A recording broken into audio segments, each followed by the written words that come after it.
Hi, and welcome everyone to Ethereal Encounters Unveiled.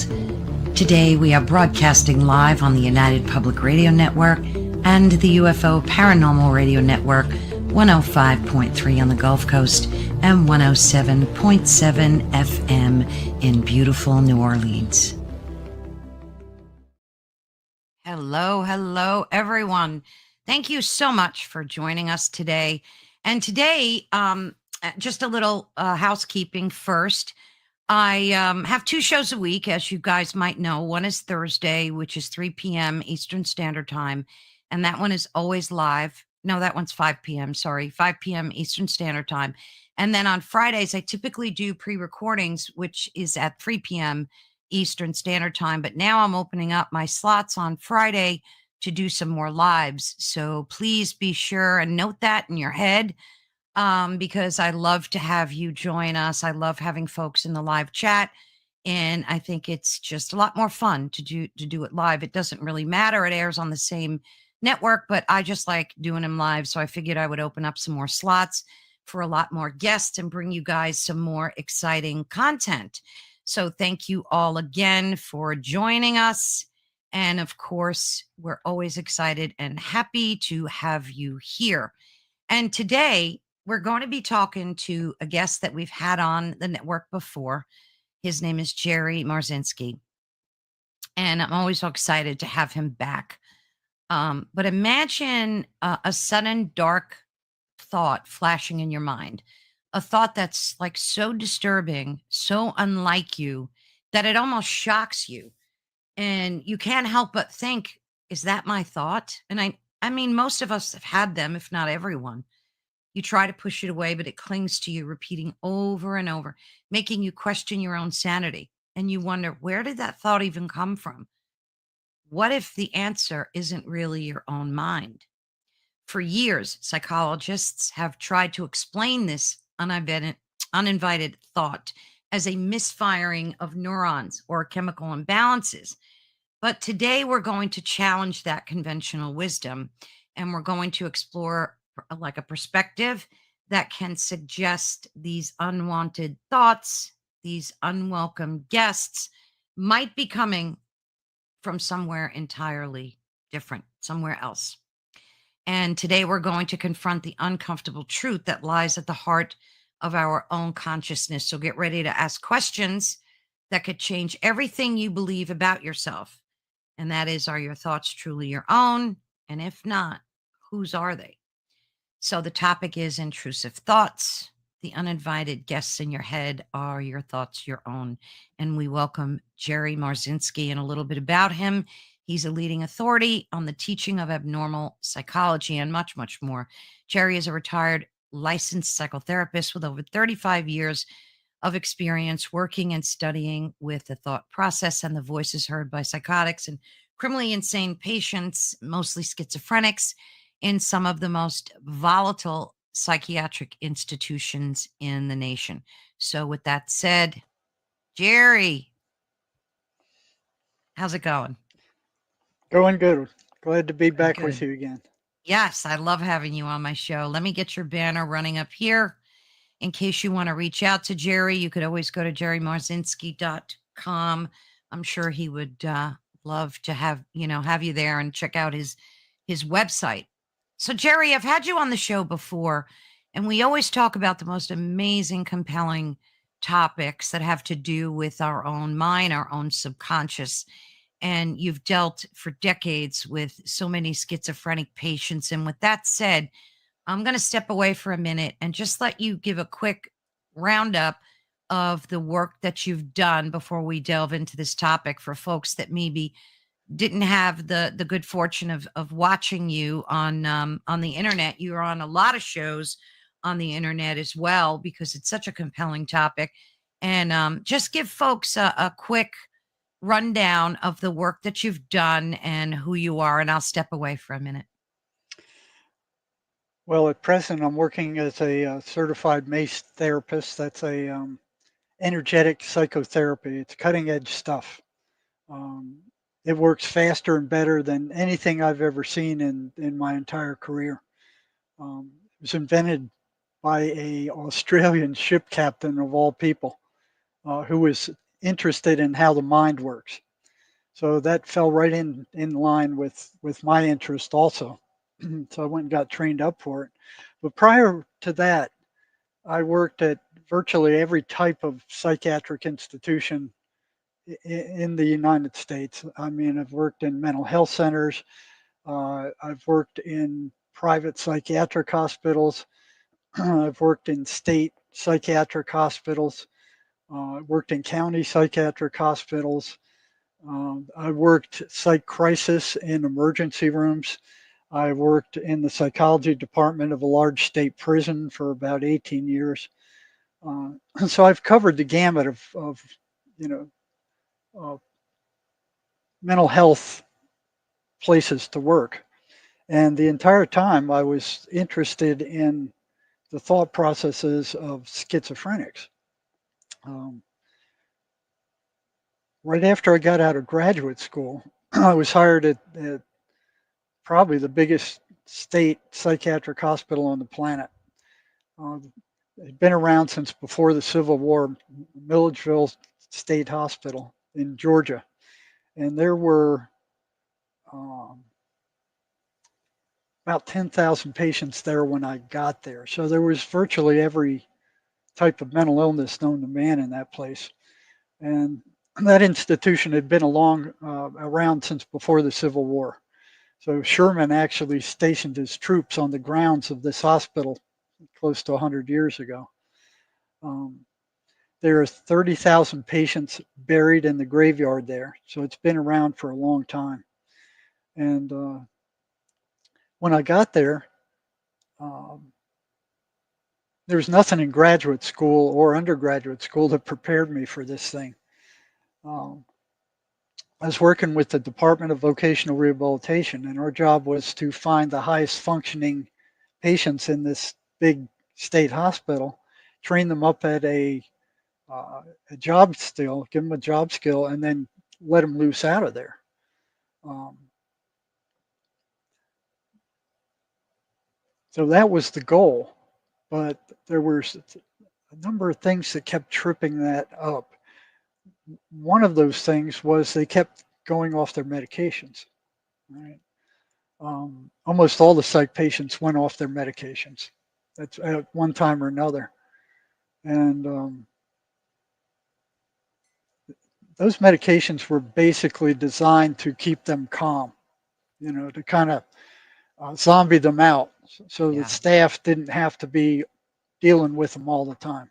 It was a control measure. Um, and it also was kind of aimed at trying to control their thoughts, to simmer them down so they wouldn't get as volatile and as angry. So basically, they turned them into zombies. Okay. Mm.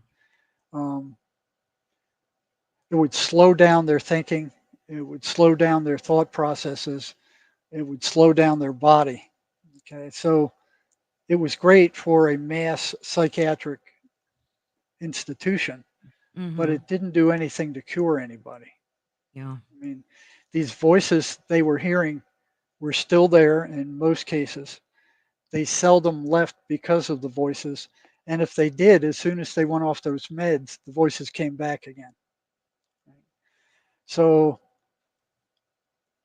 the thing was, what was going on in their heads where they stopped taking these medications? So they kind of realized that if they went off the meds, bad things would happen. But that didn't Mm-hmm. seem to bother them at all. All right.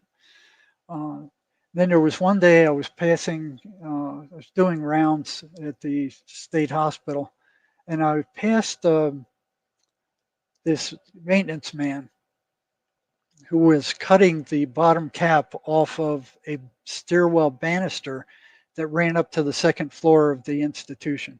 Now I knew there was no cap on the top end of that banister on the second floor. And I thought that odd because all the other banisters had caps on them. This Mm-hmm. one didn't. So that was the most exciting thing happening at the time. All the sparks flying from this this guy with the grinder cutting the banister, the top off the banister, and I'm like, well, what's he doing that for? I had no idea.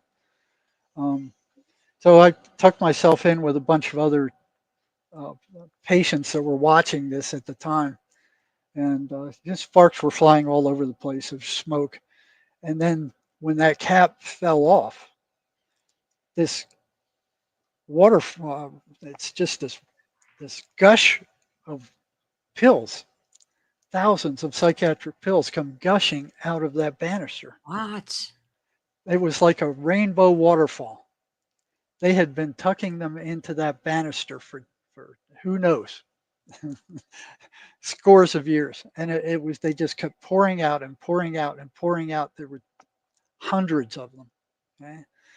And I stood there watching in amazement, going like, each one of those is a vote for a psychiatric patient to stay the way they are, you know. And I stooped down, and a lot of those pills were antipsychotic drugs, which were supposed to control their thinking and their behavior and slow Yeah. them down, that kind of stuff. The They side didn't watch effects them. They didn't didn't. watch them swallow back then. They didn't watch them swallow the Well, pills. they watched them swallow on the ones they knew weren't taking them. But what they would do is they'd stick them under their cheek or in their chin or something. They'd get them, then they'd spit them out later. So if they Oh, caught them not taking them, then they would put them on watch swallow. But a lot of them they didn't catch. They just looked like they yeah. took it. They drink the water, the pill would be under their tongue. So that's why they were cutting the top off that banister then, because they knew the pills were in there. I don't think they knew it. Or I don't know. You know, it surprised me how many of them were in there. You know, Wow. so it's like, what is going on? What are they thinking? You know, what are they thinking? They know that if they don't take those pills, they're gonna go crazy. So that got my interest. I'm like, why are they doing that? You know,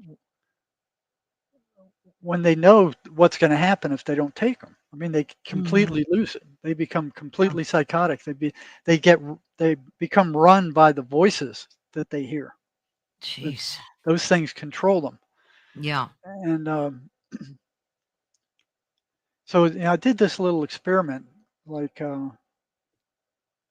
I started asking them, the ones that got caught not taking their meds. I started asking them why. You know, why did you take your meds? Why are you not taking them? Mhm. And the first thing they said was, I mean, and all of them said this because of the side effects. All right. That Yeah. made sense. But when you look at the side effects, which are bad, I mean, they're pretty bad. But when you look at those compared to what it's like to be psychotic, being psychotic is so much worse. I Yeah. mean, you're hearing voices telling you to kill yourself, that people are watching you, they're Yeah. plotting behind your back to kill you, Oh, they're yeah. following you around. I mean, you're hearing demons talking to you. I mean, it's just it's like hell on earth. So, given that between those two choices, you know, what's worse? I thought being psychotic was worse. So I started asking each one that got caught when they went off their meds and they reconstituted them and they were sane again. I'd bring them into my office and say, you know, this isn't the first time you went off your meds. Okay, what were you thinking? And they would say, well, the side effects are awful. So I went to the DSM and I got all the characteristics of paranoid schizophrenia. You know, and that was bad. That was really Mhm. bad. Like I said, monsters, paranoia, people talking behind your back, the voices plotting to kill you, Yeah. telling you to kill yourself. I mean, telling you you're stupid, you're ugly, you're crazy, Oh, yeah. nobody likes you. I mean, just every horrible thing you could think of. You know, so I'd bring them out and say, "Why'd you go off your meds?" And they'd go, "Well, because of the side effects. They're awful." Okay, given. I said, "Okay." I gave them a blank sheet of paper. I said, "Write down all the side effects you experienced," because they didn't all experience the same ones.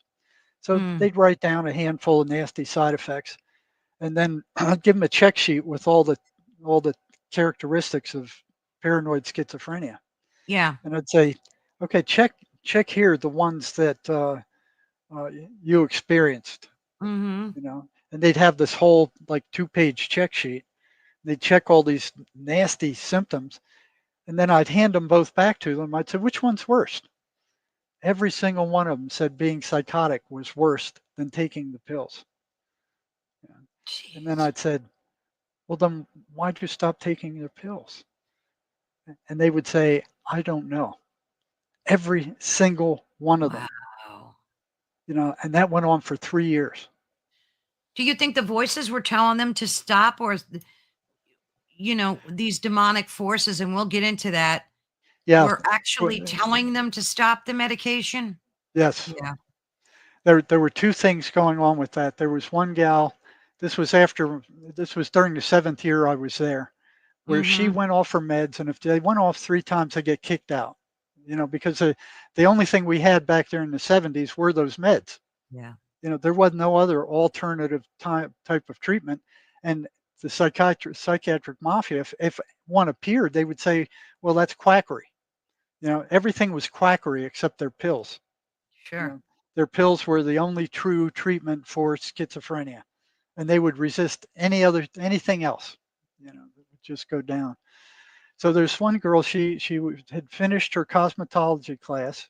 She was going to graduate as a cosmetologist, and right before the final exam, she had gone off her pills, so she sabotaged herself and went nuts in the cosmetology shop.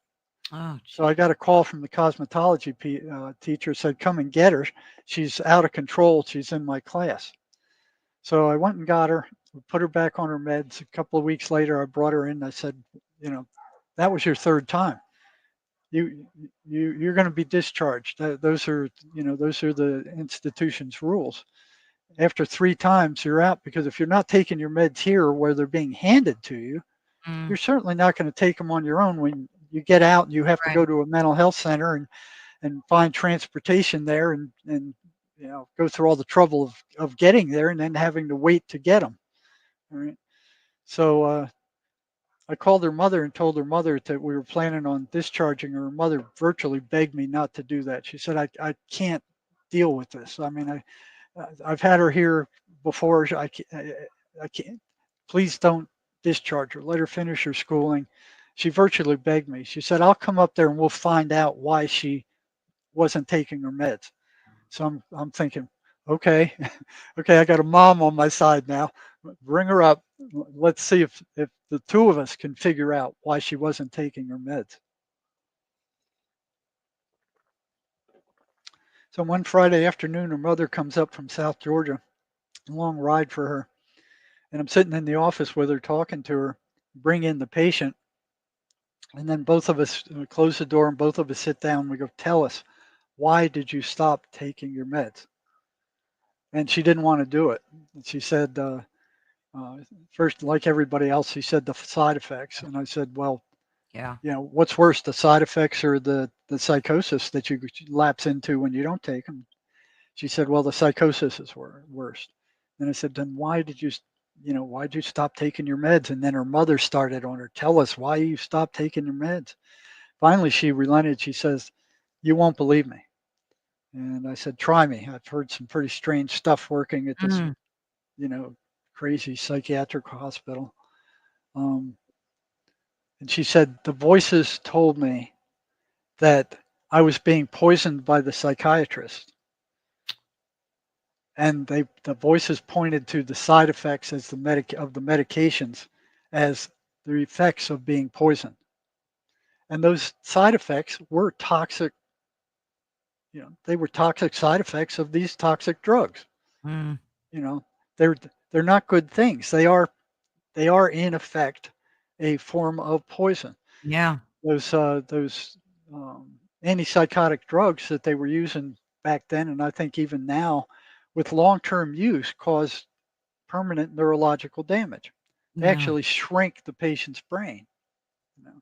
So they're doing damage. Right. Um, Now that went along with another question I had: is why are schizophrenics beating up the psychiatrist at the state hospital at a higher rate than any other patients? Right? When she told me that, that answered that question. because psychiatrists were getting assaulted, physically assaulted at the state hospital at a rate much higher than regular doctors, dentists, psychiatric Sure. nurses, psychologists, all that kind of stuff. Right. So, where were those thoughts coming from that were telling these patients that the psychiatrist was poisoning them? Right? Now, the other thing that fascinated me when I got to this big state hospital, there are over 200 buildings in this place, um, was that none of the staff were interested in what those voices were telling the psychiatric patients. They were just they had been told that these voices were hallucinations, and in medical school or nursing school or wherever school they went to, and they just bought that. Even though there was a one-to-one correlation between the patient listening to these voices and them getting into trouble, none of them were inclined to ask any of these patients about what these voices were telling them. Okay? And these voices were appearing as thoughts in their minds. Okay? What were they? So in graduate school, they said, okay, they're auditory hallucinations. Um, and you think a hallucination is all over the place. It's random. It's good, it's bad, it's Mm. uh, negative, it's positive. They're all over the place. But as I started asking these patients, what are these voices telling you? Virtually every single one of them said they were totally negative. They were consistently negative, derogatory, insulting, abusive, and destructive. Right? Consistently. I mean, every single one said that. Yeah. And there were scores of them I talked to. They all said these voices were negative. So here's the psychiatric mafia saying these voices are auditory hallucinations, but yet they're running a consistent negative pattern. They Yeah. don't they don't move away from that pattern. Okay. Mhm. Um, so I'm going, well, the books that I read in graduate school, it's like, okay, they're auditory hallucinations. And when you think about hallucinations, I thought word salad. That's like all this gobbledygook that didn't make any sense. But that's not what I saw when I started doing rounds on the psychiatric wards. These guys were carrying on intense, coherent, and sometimes agitated conversations with Yeah. something or someone I couldn't see. You know? Mhm. And it was one after the other. And it dawned on me that they were talking to their voices. There was one lady who was arguing with her voices that she didn't want to leave the hospital ground while she was leaving the hospital grounds. So here she was arguing with them, saying, I don't want to leave the hospital grounds. I don't want to get into trouble. And she's walking off the hospital grounds when they caught her. Right. Mm. So something is talking to these people, you know, coherently. It wasn't word salad. It wasn't a Yeah. hallucination. Like a hallucination would just be all over the place. You know, no, these were coherent, intense conversations that these people were having with whatever these things were. Right. So I started asking them, what are these things telling you? And I came up with that negative pattern to start with. Right. The second thing that popped out was that they were anti-religious. You know, Mm. they didn't like God. They didn't like Jesus. They didn't like the Bible. They didn't like the patients going to the ice cream socials that the preachers were putting on. Mhm. Um, they didn't want anything to do with religion consistently. You know, so here was another pattern that emerged. These voices were telling these people, don't go to church, don't read the Bible, don't go to mass, don't pray. You know, so and these things were appearing as thoughts in their minds. Okay?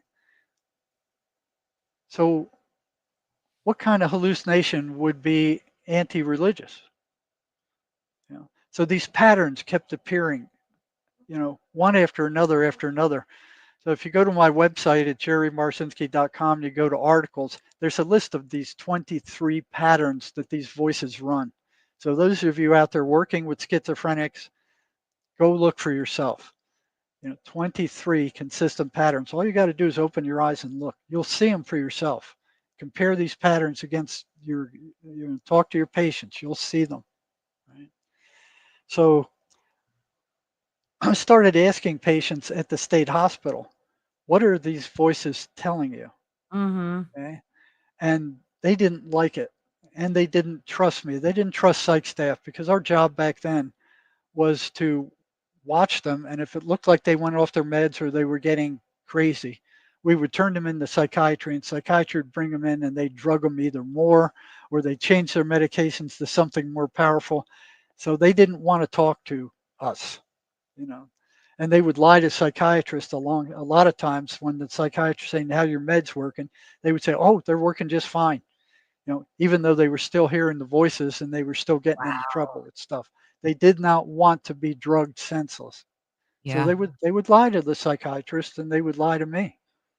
So how many years did it take you before, like, as you were documenting all this data, like how many years before or how many years after did like a light bulb go off and you were like, these are demonic entities, forces that are influencing and possessing, I guess, the minds of these patients? Like, when did the light bulb go off for you?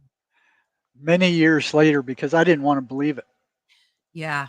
I was in denial. I didn't want to believe in, demons or weird stuff like that. It's like I kept thinking, it's something's wrong in their subconscious mind. I mean, it's Mhm. something that, I knew it was related to trauma, psychological, sexual, emotional, physical trauma. I knew it was related to those because virtually every schizophrenic had a history of that. So I'm like, okay, trauma causes a lot of bad things to go wrong with the mind. Um, so I was thinking that there's some kind of damage to their subconscious mind. Um,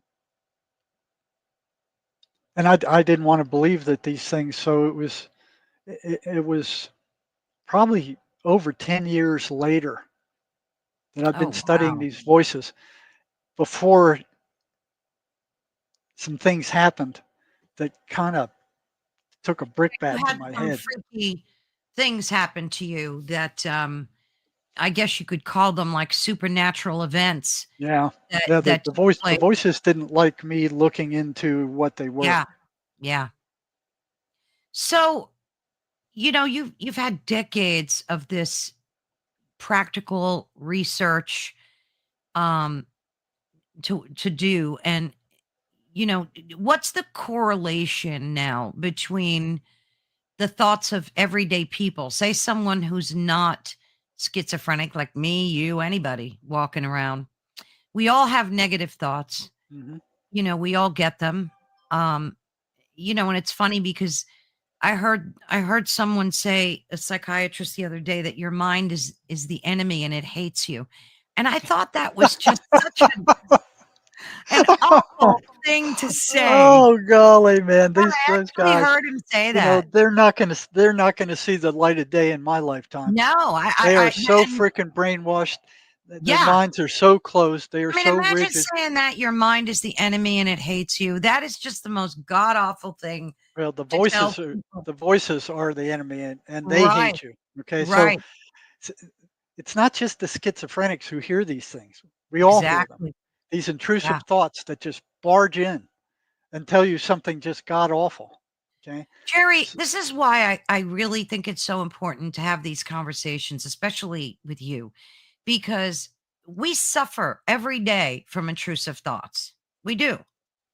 I heard someone say that I interviewed that, and a very well-renowned, established podcaster, and he said one day he's got kids, pets, everything, and one day he was in his kitchen and he was preparing lunch or whatever for them, and all of a sudden he heard a voice in his head. Never had that this dramatic happen to him before, but it said, pick up that knife and go kill your dog. And when he heard that, he dropped the knife and he said, what in God's name was that? That wasn't me. So people are shocked when they have these experiences. It's god awful. I had And something almost exactly the same happen to me. I have yeah. this beautiful white husky. You know, Mhm. she doesn't belong in the desert, but we kind of saved her. And I Yeah. was out here. We don't have a lot of grass, so we go out and cut the cactus with the machete to keep it down from overgrowing everything. So I was out in the backyard cutting down cactus with this machete, and the dog runs by, and here's this thought booms in my head while I have the machete in my hand, Mhm. and the dog's Mhm. just walking by right near me, and it says, "Cut her head off." Oh, jeez. I had the same reaction. I was like, Yeah. "Where did that come from?" Yeah. I knew at that time. I knew, Well, of course, you yeah. know, that was them. But you get all these people that are jumping off of bridges.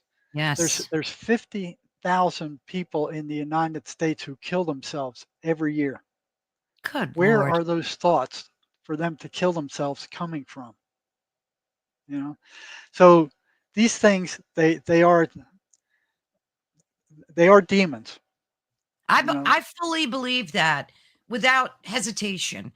And if I might, I have to tell my experience because it blew me away. I literally, my husband passed away almost 4 years ago, and we were married for decades, over 40 years.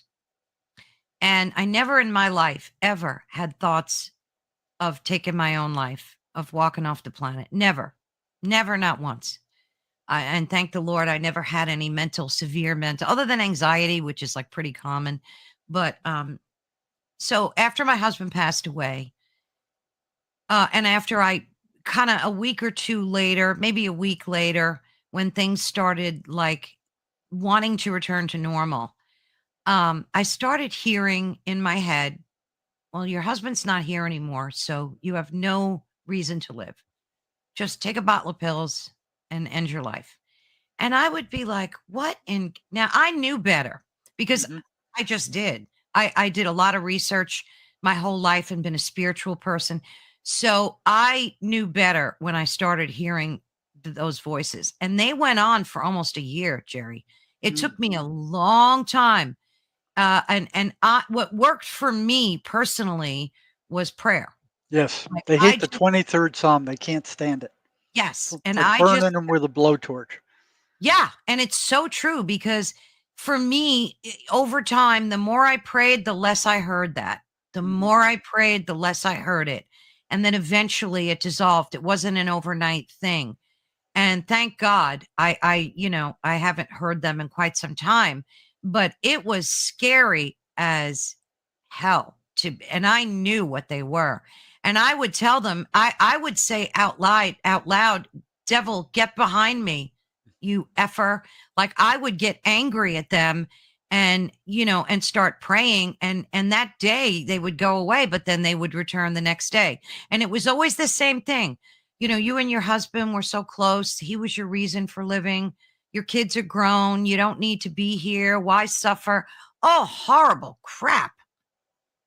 And Yeah. I knew that was them. They saw that I was in a weakened state and they came and attacked. Yep. That's what they're like. And nobody ever asks where thoughts come from. It's just assumed Right. that if you have a thought in your head, it belongs to you. But what's really going on is your brain is like a radio receiver. You know, Yes. if you gave somebody 100 years ago a transistor radio or something, and the thing is singing, they go, well, how'd they get those people in there? How'd they get the people in that little box to sing like? And then they start taking it apart, looking for the people, and there's no people in there. Okay, it's just like the brain. You can cut it up in a million different pieces looking for the voices that's in there, and you're not going to see it because they don't come from you. They come Jeez. from outside. Your mind or your brain is like a radio receiver. It's tuned Mm. to a a A channel. frequency, like a Yeah, frequency. it's Yeah. turned to a frequency. Yeah. Your high frequency, you don't hear a lot of voices. You don't get attacked a lot. You know, low frequency is like the schizophrenics. They're being attacked all the time. All right. Now, I had I had a lot of different experiences with these things, trying to find out what they were, um, while I was in the state hospital, and I found out Mm, that they actually drain the person's energy. So I did a study with one. It was simple: 1 to 10. How much energy do you have before the voices come? How much energy do you have after the voices come? mhm. Did this with 100 patients or so, and every single one showed that they had less energy after they were attacked by the voices. And then we ran an analysis of variance on it, and it was became statistically significant. So there's a one-to-one correspondence between these voices attacking schizophrenics and Mm. their energy level dropping. So what they're doing is feeding off of the negative emotion that they Good Lord. generate with these negative thoughts. So even though I knew what that thing was that told me to cut my dog's head off, I was upset that I had that thought, Absolutely. even though I knew it didn't belong to me. Well, yeah, and that's what it's designed to do, to upset Yes. you, because that's even more, louche for Yep. them. That's That's more exactly right. That's like a hit for them. exactly, yeah. It's like, So, why do you think we're designed that way?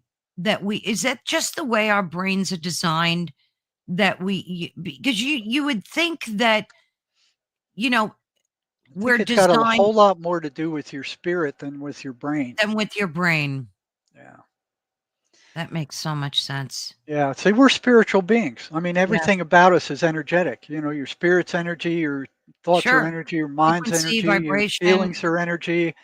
Yeah, But psychiatry tries to turn it all physical, and awful. and the only thing they do for any of those almost 300 diagnoses they have now is they just drug the brain. Are they still doing that? Is it the Oh same shoot, protocols? yeah, they're still Nothing's doing the same changed. thing. They're still teaching that the chemical imbalance is the cause of mental Yeah, illness, that's and what that's you been hear. disproved long ago. That was a lie made up by the drug company Eli Lilly back Oh, in the yeah. 70s to sell Prozac. Yeah, It was a complete lie. It caught on with the psychiatric mafia and the pharmaceutical industry because they had to have some kind of explanation for why their pills worked, yeah. but it's been proved completely wrong. You Yeah, know, I mean, and we're not here to give anyone medical advice. Good Lord, no. This is just based on your decades of work, research, and experience as a professional in the industry. So, yeah, and I I'd, just want to I'd be make the that first. clear. Yeah, I'd be the first one to say that, yeah, those drugs are sometimes very necessary. There Yes, are patients that are so violent and so nasty and that you and have so to put them on dangerous medication. that you have to put them on medication. Yeah, But for psychiatry to say you're done, you've got schizophrenia, you've got a life sentence, is dead yeah. wrong. Well, They're dead wrong. we had a guest on here who was a patient of yours or a good friend of yours, and she was cured. And we were talking before about other people that you've worked with that are actually cured from schizophrenia too. It So is. it's not like it- across the board. And that's what's frustrating, I guess, for you is how they labeled everybody. This is the treatment for everyone. Yeah, and they're so And there were arrogant no about it. They right. won't look outside of that. The psychology and psychiatry are so spiritually dry. They're like the Sahara Desert. Even Yeah. though we're spiritual beings, Yeah. But they they don't don't care, but they they, don't look they, at they that. don't care about that. They try to turn everything physical. So they're using physical drugs to try to cure a spiritual malady Exact. Oh, that's such a by great drugging point. the brain. That's such So a so great they turn point. these people into empty vessels, Vessels. Yeah. kind of brainless zombies that Good don't Lord. cause any problems. I have to laugh because they have these pharmaceutical commercials are just god awful. And they have one that's airing constantly about if you're on this antidepressive medication and it's not giving you exactly what you need, well, here's another medication that you should take on top of that Yeah. medication. And I'm like, when when will people wake up? Like when does that happen? Because I've heard stories of people that, yes, some people do need that medication, but there are other people that when they come off all these drugs, they're better. They're so much Yeah. better. Yeah, there's research that shows that these drugs, in a lot of cases, inhibit a recovery. Right. Right. You know. Now, this mace thing that you do you is this a practice for you now? Is it open to patients? Yeah. So, okay, and I guess you do it over video as well. Yeah, we do it over Zoom. You do it over Zoom. Now, how many sessions does a person need in order to get like that you've seen? Is it individual for each person Yeah, or it's individual for each person. It, the results are, in my opinion, incredible. It's almost magic, because wow. it works with energy. I It goes after a trauma, okay? Yeah, Because a trauma is what causes most psychological right. injuries, okay? Right. And what happens in that trauma is something bad happens to you, and there's a real bad feeling that's generated from that, okay? And it stays around forever. It just won't go away. Yeah, yeah. And then there's a decision that you make while you're in that traumatic state about the part that you played in that trauma. And that decision is virtually always wrong, because you're making a decision in a traumatic state. That decision is going to reflect the state you made that decision in. Right. So the most common ones that I run into is this thing happened to me, and I decided that because of that, I'm worthless. Okay? And they go Oh. through their entire life feeling worthless. They might know Mm. mentally that they're not worthless, but they still feel it. Okay, because that stuff gets buried in their subconscious mind. The ego shows up and it goes, okay, this has been tormenting you for so long. Let's get rid of it. So it gets rid of it by throwing it in your subconscious mind and then locking it down there. So it's Oh, that it's makes still sense. alive there. It's not dead. It's still alive. So it's like a computer virus now. You can't see it, but it's affecting you. So it affects what you do, what you don't do, what you say, what you don't say. It affects your attitude toward life. It affects virtually everything about you. Especially if Wow. you've got that thought in there that I'm worthless. And I've run into so many people who were like in their late 60s and 70s.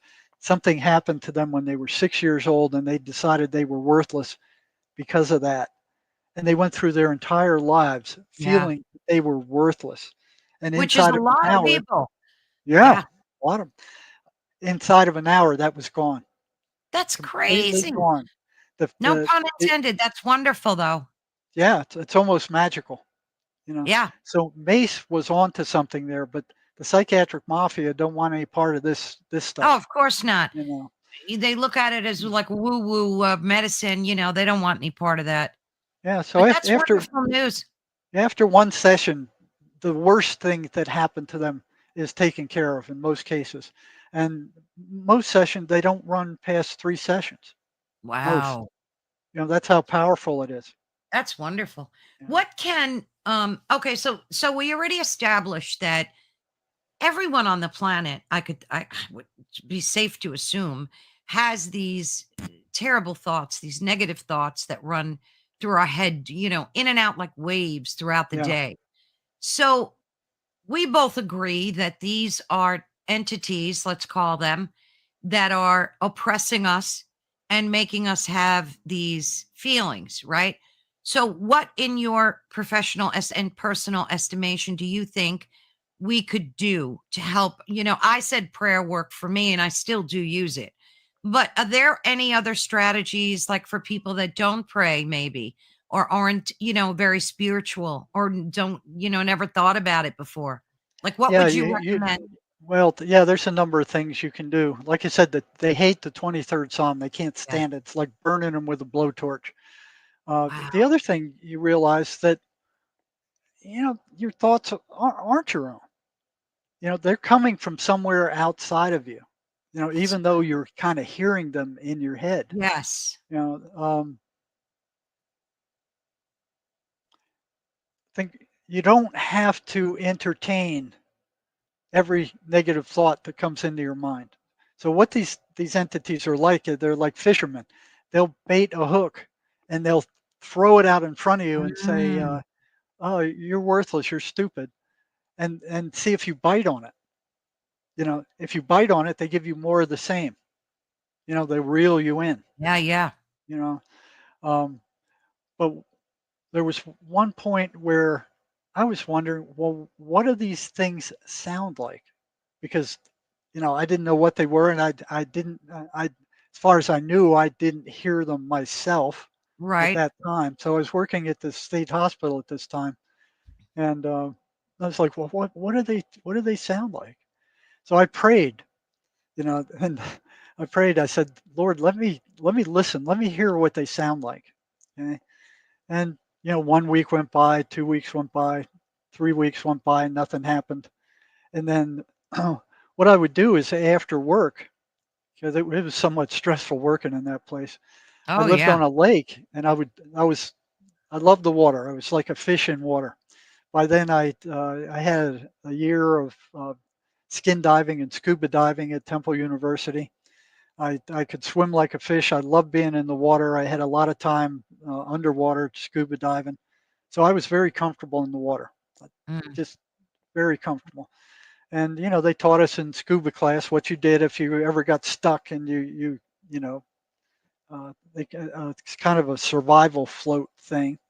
Mhm. Um, and what you did is you just take a big breath and just act like a dead man. Your Yeah. head's underwater, your face is underwater, your hands are hanging down below you, your legs are dangling down below, and you're floating with your back above the surface. And when you run out of air, whip your head up, blow all that air out, you start sinking immediately.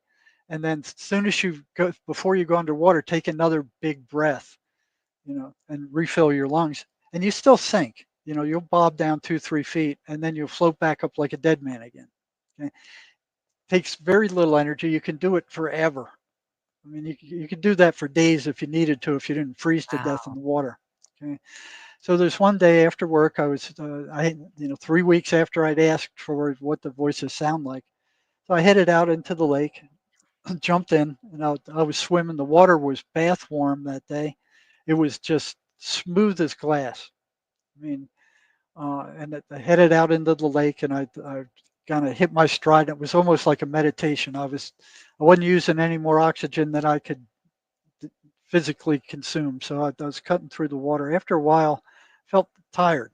And this was late afternoon, and I stopped and I go, I wonder where I am. And I looked up and I was far from the shore, and I Mm. was too tired to get back. Right? I knew that. Didn't worry me at all. I didn't even. It wasn't even a concern. So I'm standing in the water, looking at the shore, and here comes this thought into my head. It says, "You're too tired to make it back to shore. Um, it's late afternoon. The sun's going down." And what else was it? There was one other thing, um, but it was like a yes set. Three things that were true, and then the fourth thing was, "And you're going to drown." Oh, And I'm jeez. like, "I'm going to what? I'm going to what?" You know, where'd that come from? So it was a yes set. It's like what a vacuum salesman would do to you. Oh, you like this vacuum? It's pretty, isn't it? Yes. I mean, it does a good job, doesn't it? Yes. And you don't have to change the bag every time. Do you like that? Yes. Yeah. Do you want to buy it? Yes. So here Oh, was it. I recognized it as a psychological yes set, and I'm like in the middle of the lake going, did I just use a yes set against myself? Why would I do such a thing? Because I recognized it as a yes set. yeah. So went down again, and I went, and I came back up again, and this thing's saying the same thing. So I'm like, what the frick is going on here? And so what I did the third time, I just let air out. So instead of coming to the surface, I let air out, so I sunk. This thing's telling me I'm going to drown. So I hit the crush depth, which is where you're so far down that you have to equalize the pressure in your ears, and your lungs kind of collapse because of the water pressure. So you start sinking like a rock. It's like Oh, you start moving very quickly down. And I was a little bit freaked out by what was going on, and it seemed like I was moving down a little bit too fast for my comfort. So I shot back up to the surface again, and here it is again. You know, you're you're too far from the shore. You're too tired to make it back. This is the true. same thing. The same thing. The sun's going down, Yeah, and you're panicking because it took right. my coming to the surface again as panic. Even before I got to the surface, I knew what it was. You know, I knew what it was. And here it comes again, saying the same thing again. And I'm like going, what is this thing? You know, so went down again, caught my breath, went down past the crush depth, sinking down, adjusting the pressure in my ears. And then I felt something cold coming up my legs. I mean, just like, whoa. So I shot to the surface again. Even before I got there, I knew it was the thermocline, a layer of cold water that usually lays on the bottom of the lake. All right. Oh, you went to the Um, bottom? Not yet. I just hit the top of the thermocline. So I shot to the surface again, and here it comes again. The lights are going, it's dark. Lights are going on. You're not going to be able to find the shore. You're going to get disoriented. Um, you're panicking and you're going to drown. And I'm like, what is this thing? So I go down again, Jeez. you know, um, but not before. Okay, I think it was what happened before that. I went down a third time was that when I came up the second time, it says there's a motorboat coming right at you. And I didn't hear it underwater because you can hear sound underwater for a longer Sure. distance than you can, in the air. Yeah. And I look around, and off in the distance is a motorboat moving in my direction. And Mhm. this thing saying they can't see you, which is true. By then it was dark, and they're heading right for you, and they're going to hit you, and they're going to grind you to pieces. Oh Right? my goodness. So I wasn't worried about it because a number of times while I was scuba diving, I had to go down and hug the bottom to get away from boats that were passing over. So I'd already had that experience. I said, well, if I need to do that, I can do that again. I can go down deep enough and stay there long enough for that thing to pass over me. So really wasn't worried about it. I didn't want to do that unless I had to, you know. But I'm watching this thing, and here's this thing saying it's coming. It's going to hit you. They can't see you. They're going to get ground to pieces. And I'm like, what is this thing? So I watched the boat pass. It moved probably 50 feet, 75 feet away from me, and I watch it pass. They didn't see me, and I'm watching it as the wake. I didn't notice the wake coming, and I'm taking a breath in as the wake washes over me. And I took a Oh, mouthful of water, and yeah. spit it out and started coughing a little bit. It wasn't really a big deal. And here's this thing: you're panicking. You're going to drown. You're drowning. I'm like, what? Like, okay. So caught my breath again, and then went down again. Went all the way down past the crush depth. Went down past the thermocline. Okay, and on the other side of the thermocline, it wasn't cold water, it was warm water. So here's this thermocline, hadn't reached the bottom yet of the lake. So I go past that, go down into the underneath it, and I feel this icky stuff coming up my legs. It was like some kind of something sucking of it. It was icky. Shot to the surface again, and here's this thing again. You're panicking. You're going to drown. And I'm like, screw this thing. So I went down again, stuck my feet in the mud, and I'm like a dead man on the bottom with my knuckles 6 inches above the bottom, my feet stuck in the mud. It's dark by now, so there's no light, there's no feeling, there's no sound, there's Wow. no sight. Everything is turned off. It's like my body is turned off. And all I had was my mind, and I was scared a little bit because I didn't know what this thing was. And whatever it was, it wasn't natural. And whatever it was, it wanted me dead. It's trying to convince me to panic. and I'm stuck in the mud at the bottom, and everything is off. And all there was the awareness that I was aware. I was aware that I was aware. Everything else was off. And it was like a peak moment. It was like, Mm. wow, this is what's there underneath all the talk and all the noise and all the gabbing and Oh, all how the, you interesting. know, this is what's there. This is aside from all the stimulus that's constantly coming in, Mhm. that's what's there. So I returned to the surface and swam back. The thing was gone at that point. It had disappeared. It didn't say anything else. And what was weird is that 2 weeks later, somebody drowned in that same section of lake. Oh, Now I no. read it in the newspaper. It was strange. So what I learned on that was that these voices sound, for the most part, just like the other thousands of thoughts that go through your head on a regular day.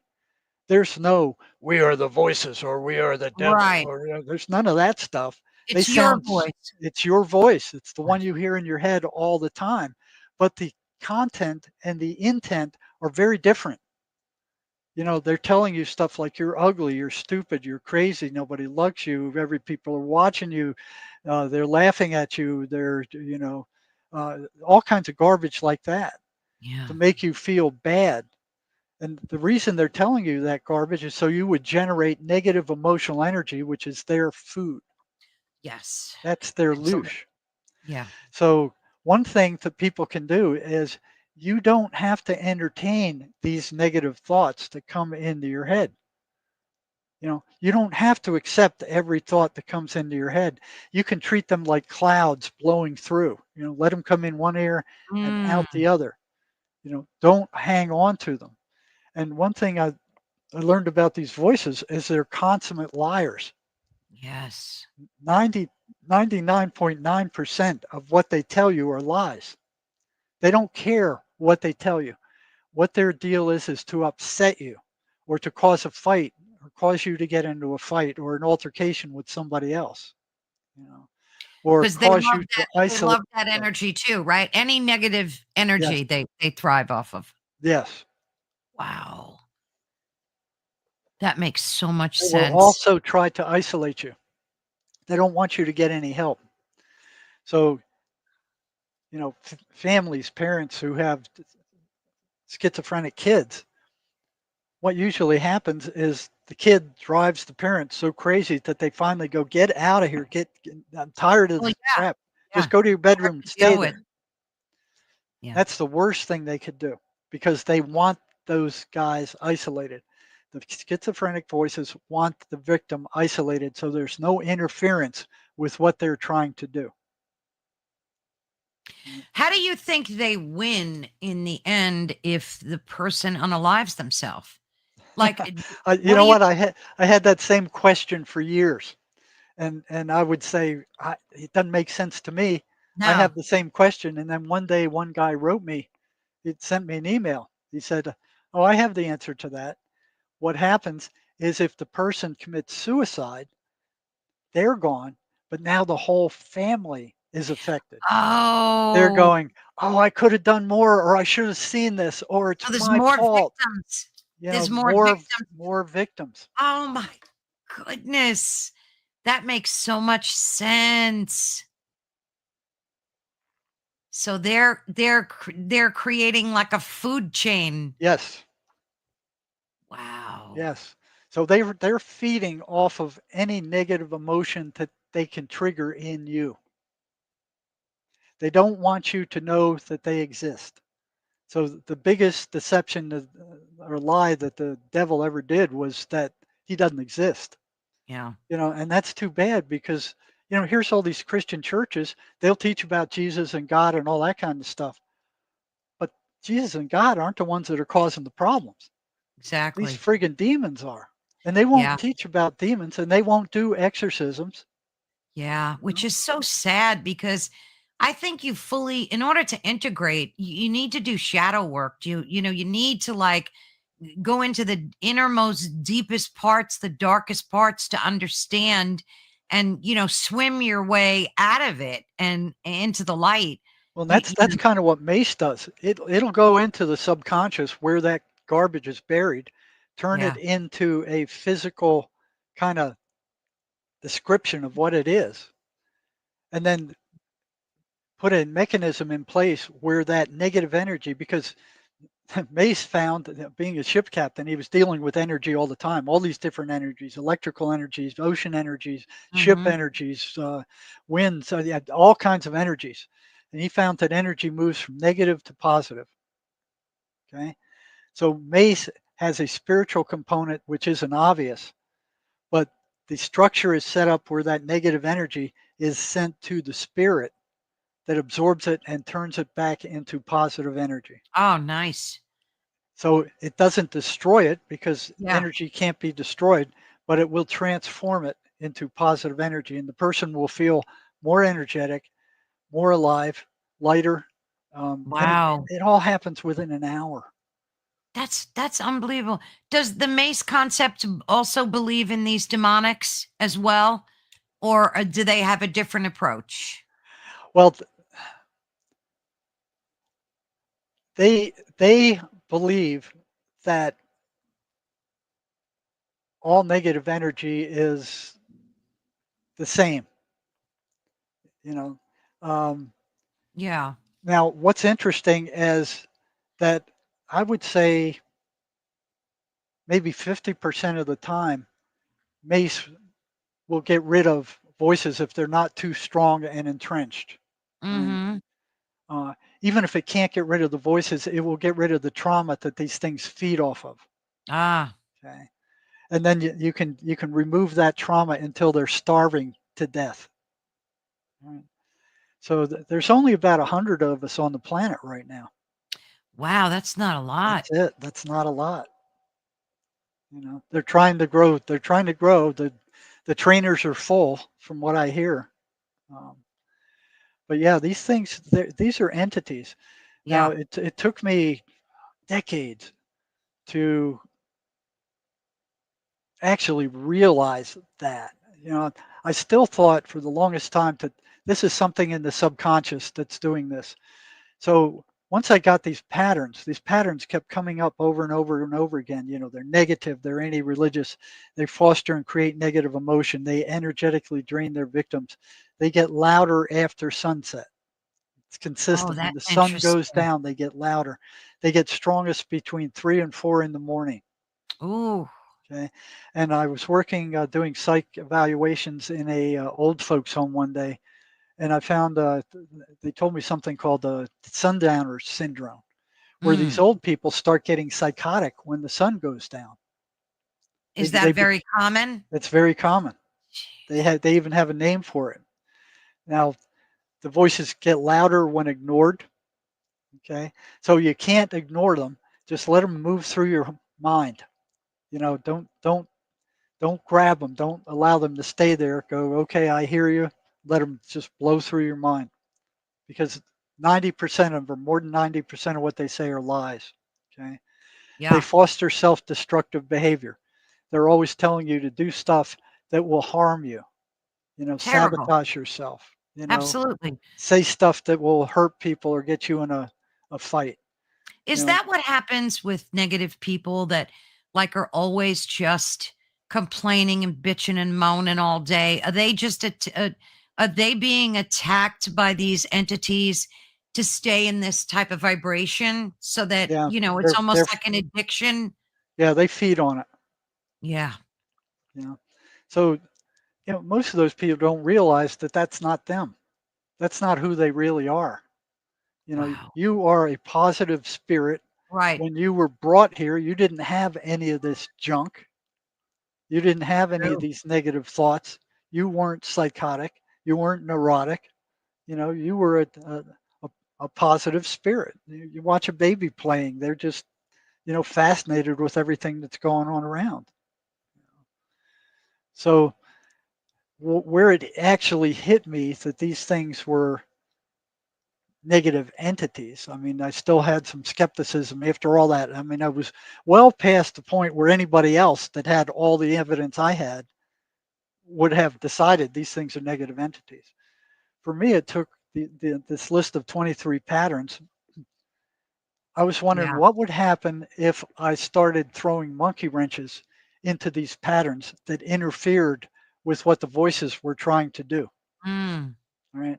So I couldn't do that at the state hospital because one patient went to one of the psychiatrists and told him, "Hey, this psych guy's asking me questions about my voices, and I don't like it. He's upsetting me." The next morning, I ended up in that psychiatrist's office, with him going, "You will not do that to Wow. patients. You So they will." didn't He's even want you questioning no, the patients no. about their voices? He threatened me. He said if I continued to ask these patients about what their voices were saying, that there would be repercussions. He said these voices are hallucinations. By asking questions about them, you're reinforcing those hallucinations and you're making Oh, the patient worse. I knew I that was see. a crock of crap at the time because I'd already been doing it for a while before they caught me, you know. But that happened twice where I was told by psychiatrists, don't do that.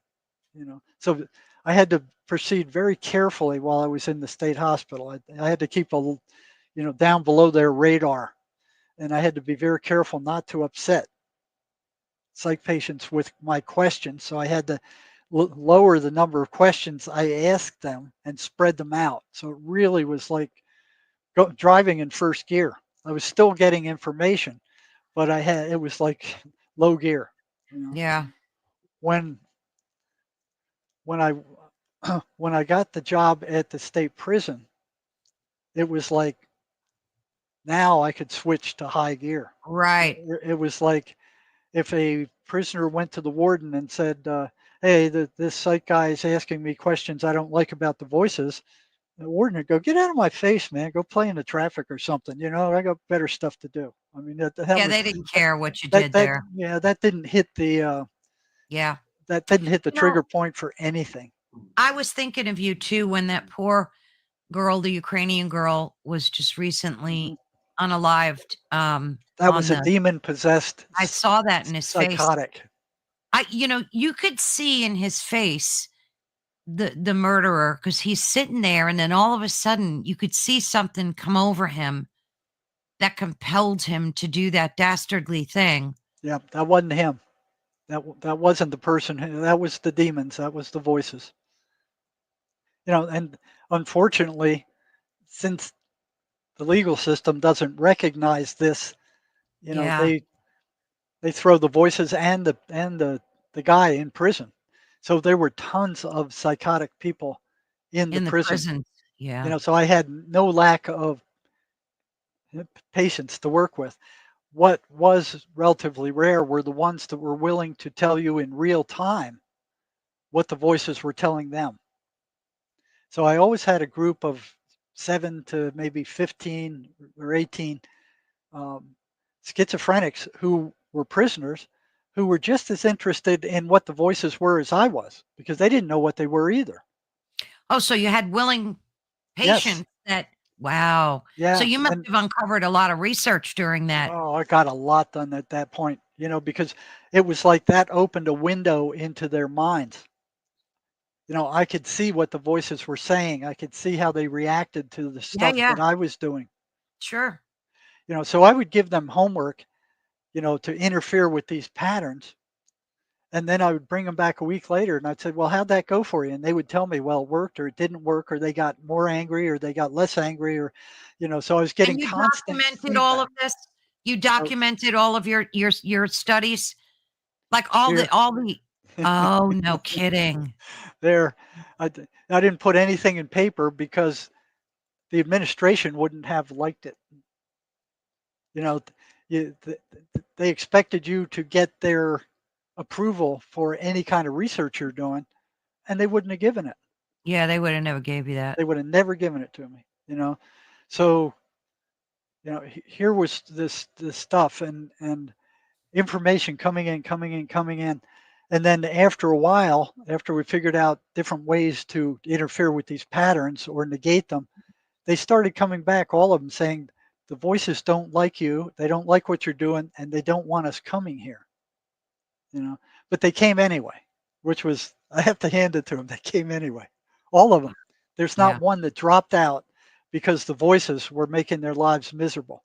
So it's a kind of courage that they had on their own that I really have to hand it for them, because some people would have went, no, the voices get too loud when I come here. I don't want to deal with it. I'm just staying away.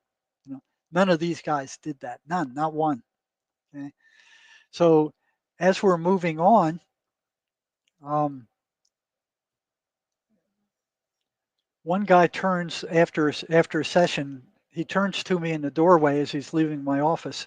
He looks me in the eye and he said, "You know what you're doing is dangerous, don't you?" And he just looked at me and Oh, then he turned around and he walked away. And I was like, what was that all about?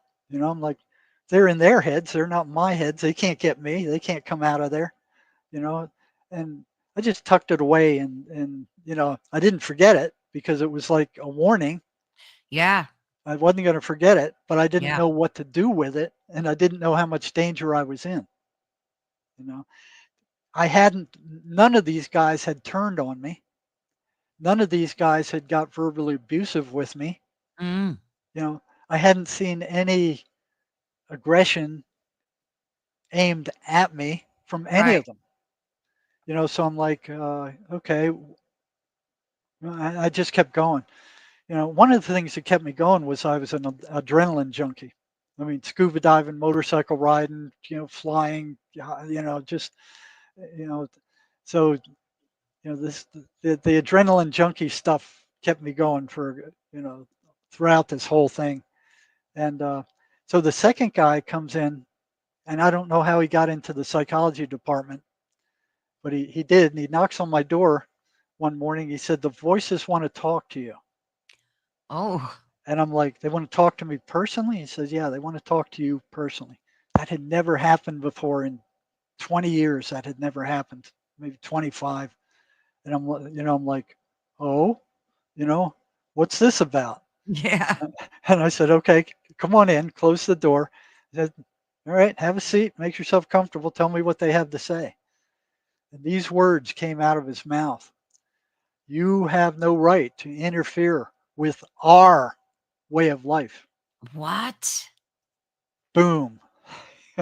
That was the instant after like 25 years where I realized that these things were entities. They weren't some figment of the subconscious or some hallucination, or they were entities, and that message was for me, Sure.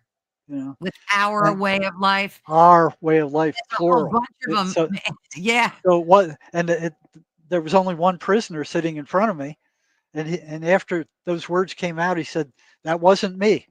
That was them." Oh, he said He that. said that. He said, "That wasn't me." And I said, "Well, tell them this." And I went to tell him, and he said, "I don't have to tell them anything. They can hear you. They can see you, irrespective What? of what I do." Boom. That was a second. It was like a 1-2 punch. It was like bam, bam. I'm like, whoa. It was like Outer Limits. Do Yeah. do do do do do do do do. Yeah. And I'm like sitting there. They are entities. They are. Oh my God.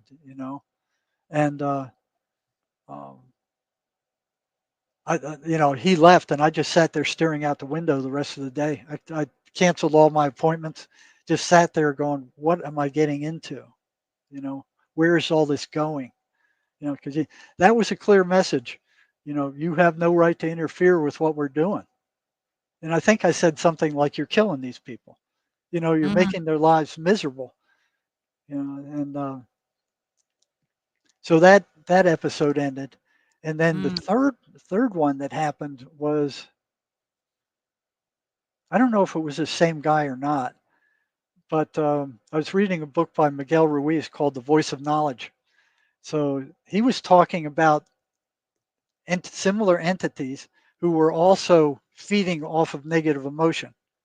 And the description he Oh. gave matched pretty closely to what the voices were that these schizophrenics were hearing. Right. So I brought that book into the prison, and I brought in one of these. I think it was one of these two that I told you about previous, and said, "Hey, I got this book here. I'd like to read this page to you, and Mhm. See what you think about it. Because I was Yeah. always asking them, what do you think here? What do you think there? What do you think's going on here? Well, how'd they react to this? What'd they do when you did this? Always. I was always deluging them with questions. So I read that. I started reading that thing, and I got down to the point where it started talking about these entities as parasitic entities that were feeding off of the energy of these people. Oh, wow. They went nuts. And how'd they What react? happened was they reacted by making this electrical crackling in the back of my head in the office. It sounded just like an arc welder. It was loud. It was just like you're 2 feet away from an arc welder listening to the cracks of electricity. Then that thing started moving.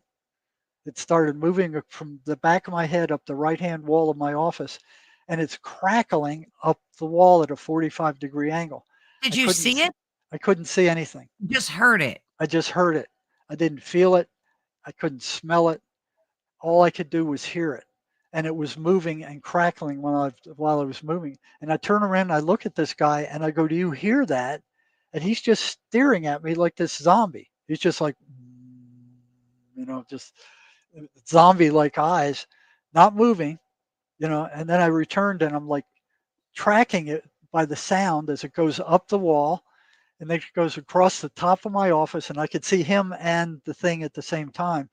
And I'm like, I was afraid he was going to attack. So I pushed my Yeah. chair against the wall just in case he did, and I could kick him back because they only had female guards in the medical unit. I mean, by the time one of them got there, they couldn't do Yeah, it could be anything too late. anyway. Yeah, be too late. So it started crackling down the left-hand wall near where I was sitting, and it's coming right for me. And I'm like, what is going on? And then it jumps into this Rubbermaid trash can right next to my leg, and it's crackling in the trash can. And I'm keeping an eye on him while trying to track this noise. And I look down in that trash can, and there's nothing there. Wow. It's totally empty. There's not even a Yeah. piece of paper there. The inmate uh, courier had cleaned it last night. All it was an empty plastic bag in there. Nothing there. And then boom, it stopped like that. Just stopped. And it must have been 4 or 5 minutes that this How thing was loud crackling. was it?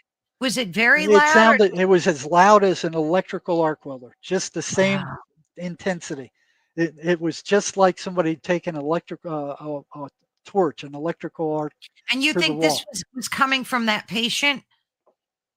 I didn't know where it was coming from, Mm, but I I suspected it had something to do with him. mm, There was a yeah, one-to-one correlation between him yeah. being in my office and that crackle thing. And I think he might have been the one that told me what I was doing was dangerous too. I don't remember, but I suspect so. Mm, So that's so amazing. I'm stunned. I look at him and he gets up very slowly and he goes, "I gotta leave." And then he shuffles out of my office. Not walks, he shuffles out. And I'm like, "Yeah, go. I can't Yeah. get out of here. Yeah, after Go, but that. don't come back." It's like, and I'm like sitting there stunned. So I get up and I start examining the walls to see if there's any burnt places on the Yeah, walls. yeah. No, there's no evidence. There's no physical evidence that that had happened at all. And there was nobody I could talk to about it. I was No. wondering, am I starting to go crazy? Yeah, of I course. started wondering that, like, am I losing it now also? Mhm. You know, so Was I that had the only doubts in my time own mind. was that the only time that happened to you No, with the crackling? with the crackling, yeah. But there were other things that happened. Uh, so after I examined the walls, I went, well, there's no physical evidence. I went out in the hall to see if there was anything that could have possibly caused that crackling. There was nothing there. Mhm. You know, Yeah. nobody was out there. The Crazy. nurse wasn't in yet. The doctor wasn't in yet. Nobody was in that hallway. The offices were closed and locked. There was nothing that could account for that sound. You know? So it took me 3 to 4 months to get the nerve to bring this guy back in again to try to figure out what the dickens had happened. You know, so I put out a pass for him one day, and he shows up in my doorway, and he looks good. You know, he's got good energy. He looks Mhm. bright. He doesn't look like a schizophrenic that had the crap beat out of him by the voices. You know, and I make some comment, well, you look good. I'm surprised. And he goes, don't be surprised. I'm doing what you told me to do. I haven't gained any ground, but I haven't lost any either. The voices are still there, but they're not taking me over. It's like a Mexican standoff. Mm. So I said, okay, well, that's good. You're holding your ground. I said, we did a little bit of small talk. And then I asked him, I said, did you remember the last time you were in my office? And he goes, yeah, I remember it. I said, did you hear that crackling? He goes, Yeah. yeah, I heard it, but I was surprised you did, meaning me. And I said, what in the blazes was that? And he said, that was them. I said, Oh them my who? The goodness. voices? He said, yeah, those were the voices. And I said, what in the blazes were they doing? He said, they were trying to scare you off. And I Oh. said, they did a damn good job of it. You know? So it was like, there was nobody I could talk to about this. You know, No. yeah, I couldn't tell any of the other psych staff. You know, I couldn't tell my wife. Oh, She'd they would have already, locked you up. yeah, They you know, um, the only person I could talk to about that is my co-author Sherry, who helped me write this book. You know, Sherry Sweeney. An I amazing journey. A many journey through the psychotic mind. This is how we discovered she had heard voices when she was younger, and they tried to kill her also, along with a little baby. Right. So when I met her, I had somebody sane who I could talk to. Otherwise, I could talk to the schizophrenics about it. You know, I could talk to this guy who was in my office about it, but I couldn't talk to anybody sane about it. So I had my foot in both worlds. You know, I had cracked the door to this psychotic world, and I didn't know the map. I didn't know. I had no cognitive map of where it went, or what was there, or who was there, or how to navigate that world. You know, and then I had my other foot in the sane world, and never the two would meet because I couldn't tell the sane world about what I was experiencing in the insane world, Yeah, even yeah. though I knew hundreds of other schizophrenics who were hearing voices were in tune with that psychotic world. Their world ran off of patterns. The voices were Yeah. saying the same kind of things. They were trying to get them to do bad stuff. I mean, there were patterns to what these things were doing, and none of it was any good. You know, Do you so think all mental illness is demonic, like in nature, or do you think that there are, that there's a separation well, have between? you ever seen a schizophrenic cow or a schizophrenic dog? No. No, they'll have physical diseases like they might have what is that, rabies I or mean, I've stuff like seen that. But neurotic dogs, but I think yeah, that's humans that do that to the dog, the way they train them, and you know, like I've seen, like I adopted a dog that was abused, and the dog has trauma, but over the years, he's like got fine now because of the love he gets, and the positive reinforcement. But dogs can be affected by mentally by you. I think the way by humans treat them. yeah, they can, but they don't get schizophrenia. No, they don't. They You don't know, hear voices. They they don't. don't hear voices. They don't attack people for no reason for the most part. They're not. Um, they're just Unless they're loving threatening. animals. Yeah, they So are. so Yeah. these things are speaking in the language of the person they're attacking. So you don't see in the U.S. schizophrenic voices speaking French or Greek, Right. something like that, because the person can't understand that. You go to Greece and they're speaking Greece. You go to France, they're speaking French. Germany, they're speaking German. You know, So do you so think that all mental illness though is could be demonic, like anxiety, depression, all these well, things it, that they're giving you antidepressants for and medication? no, Do I you, don't think I don't think all of it is demonic. Okay, so with MACE, what we have when you have a trauma. Okay, that trauma Oh, it's gets put trauma based. into the subconscious mind. It's trauma based. We call that a negative identity because the person during that trauma made a decision about who they were based on that trauma, and it's a negative identity. Okay, it gets stored away there. Now you get Right. rid of that negative identity, the person returns back to normal. But what if you don't know what that trauma was? Do you help people uncover that? Yes, Oh, so you do that. You can Mace help will people. go in there. They'll find the spirit finds it. So there's a lot more spiritual stuff with Mace than is obvious. Oh, I like that. If you were to if you were to get a Mace session, you wouldn't realize that it's the spirit that picks the trauma. All right. Yeah, you tell them what's the first one that comes to your mind out of all the Mm. traumas you have. What's the first one that shows up? That's the one picked by the spirit. That's the one we use. Right? Oh. See, I really like that um, protocol of using, spirituality to heal Yes. Well, because it wouldn't work without it. It would not right. work without it. And here's psychiatry dumping toxic chemicals on your brain, Yes. Oh, I'm making so you against worse. that. You know, I'm they've so done against that. autopsies of long-term mental patients who were Yeah. on those antipsychotic drugs for years, and their brains were shrunken Yeah. Oh, like yeah. walnuts. And it's sad because a lot of these doctors, like my doctor, I think he's a great guy and I think he has nothing but good intentions. But after my husband died, obviously I was depressed and anxious and awful. And when I went to go see him for a checkup, the very first thing he wrote me was prescription for antidepressants and anti-anxiety drugs. So I left the office and I went back 2 or 3 months later for a checkup because he said, "Oh, come back. I want to make sure you're doing all right." And I never filled the prescriptions.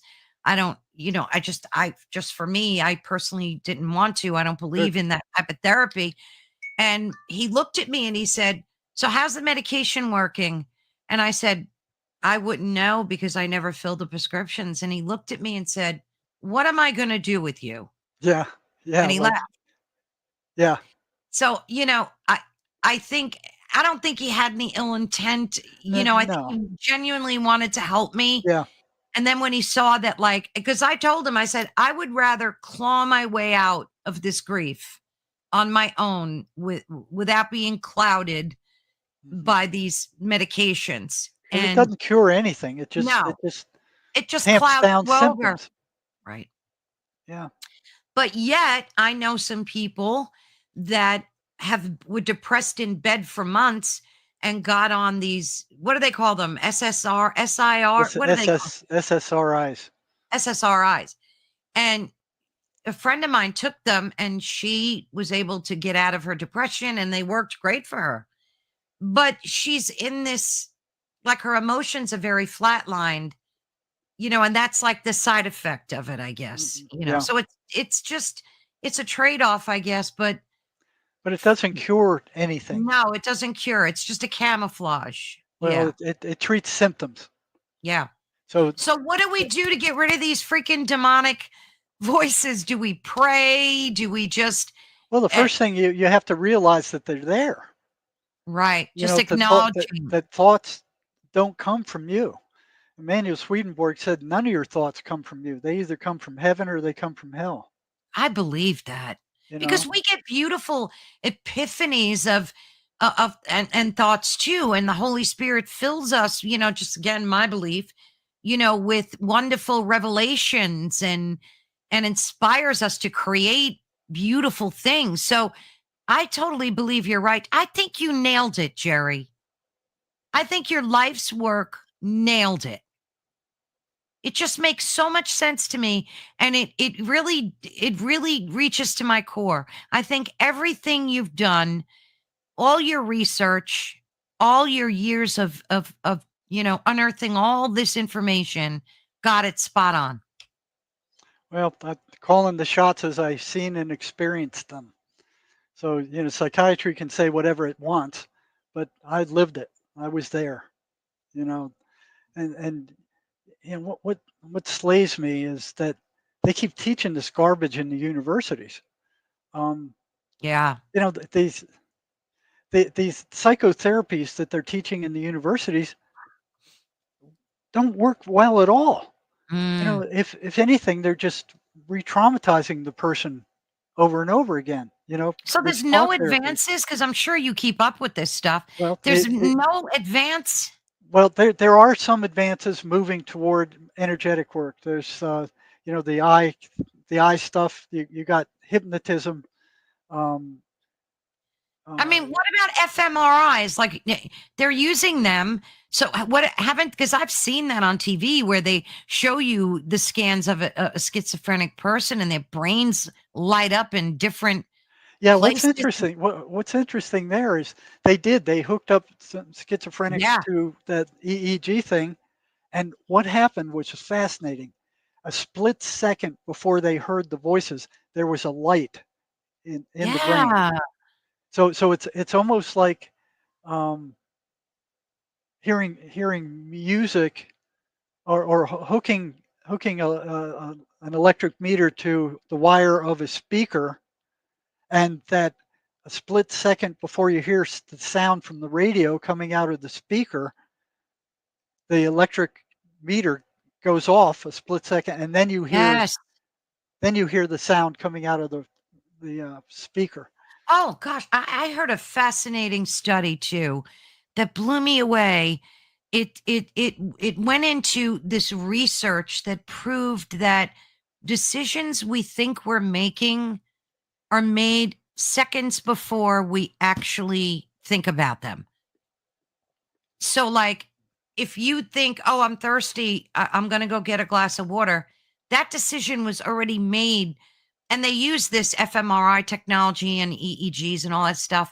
And it showed what you're talking about, this light, the brain would light up, and then the person would have this thought or urge to go get a drink of water or whatever. So it's almost like the brain is getting this signal from outside of your conscious field. So maybe Yeah. these demonic forces are doing the same thing. Well, you can experience that yourself. Is you know, get a bottle of Tylenol, put it Mm, over your fifth chakra, right in your solar plexus. yep. Okay, but before you do that, it takes two people to do this. Mm. So they're saying, "Oh, Tylenol's harmless." Wait, try this and watch. You know, get somebody to help you out. Put your arm straight out in front of you, without the Tylenol. Okay, and then don't Oh, let I've it down. seen that. Get the person to push as hard as they Yeah. can. Don't let the arm down. Okay. Then let it rest up. Get a bottle of Tylenol, put it over your fifth chakra, and try to hold your arm up there again. And you can't. Your energy is I've seen that totally same gone. yeah, I've seen that same study, with people thinking negative thoughts. So they Yes. would have yeah, I've Yes. seen that. Yep. So you can do the same strength test with negative thoughts. Yeah, You know, put the that's arm out there. amazing. Think of the happiest you've ever been in your life, and Right. then try to push your arm down. The strength is there. Then you Yeah. have them think about the worst thing that ever happened to them, and that arm will go right down. That's well, when you look at things like dowsing rods too, I mean, those rods are pulling energy because if you notice where they're always at your solar plex area. People hold them in this core in the center, and it kind of works off the same principle. So, this energy that we have is such food for these demonics that this is what keeps them going. Right. Now, you're a very spiritual person. What do you do when these thoughts enter? Because you must get them too every day, like everybody else. So what's your like routine? Do you repeat the psalm, No, pray? Like, I recognize them right away what they are. I know what it is, and I kind of keep an eye on it. And I'll kind of like, get out of here, leave. yeah, It's yeah. like, That's but a good thing but to do. You just boot them out. you just boot them out. So Yeah, I got no place for you. exactly. Get out of here. What You did know? that woman say? You have her on your website because I read about her on your website. And she would tell them there was a sentence that she used um to get rid of these thoughts. She's on your website, Jerry. That's a lie. That's a Probably that's a lie. lie. Yeah. I love Sherry that. Sweeney wrote that. Yeah, yeah. Is that the woman my you wrote the book co-author. with? Yes. Yes. Matter of I fact, love that. you can get that on my website. Go to jerrymarzinsky.com, then go to articles and find that article. It's free. Yes, I You know, read that it's on there and it blew me away. And I used that for a very long time. it works When I would well. hear, I would go, that's a lie. And I still do that. Like I'll walk, I don't care what people think. I'll say it out loud. Like when I get these thoughts, I'll just go, that's a lie. That's a freaking lie. Yeah, And then it just stops. It's right, amazing how right. good that works. It works well. It works for everybody. It You know, does, right? yeah, some people will actually be cured of the voices by it because if you don't believe what they're Oh, telling you, then they don't have any power over you. did she get cured? That's what cured her, right? That's what cured her. See, people don't realize the power that they have within themselves, that they can, fight these bastards, excuse my language, Yeah, because that's what they are. Um, and by saying that's a lie and just keep telling yourself that. So when you're hearing you're fat, you're ugly, you're stupid, you're this or that, whatever horrible thing they're telling you, you that's a just keep lie. saying that's a lie, that's a lie, and eventually it'll go away, right? Yeah, because they have to get you to believe what they're saying in order to affect you. But 99.9% of what they say are lies.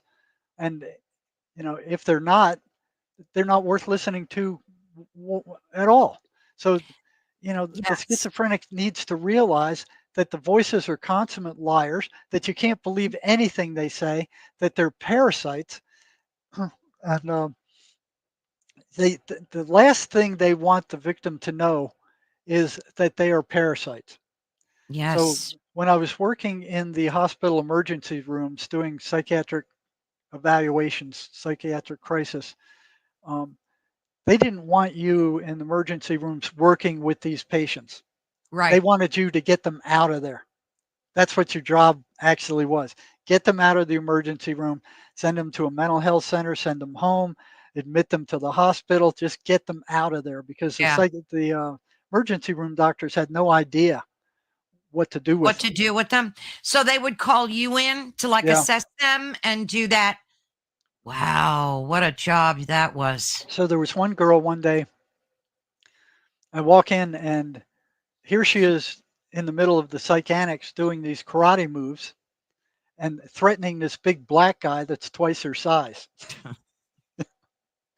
And I'm look at this, and uh, I walk into the office where there were a bunch of computers there where you could look up the history of the patient before you saw him, so you know what you're getting.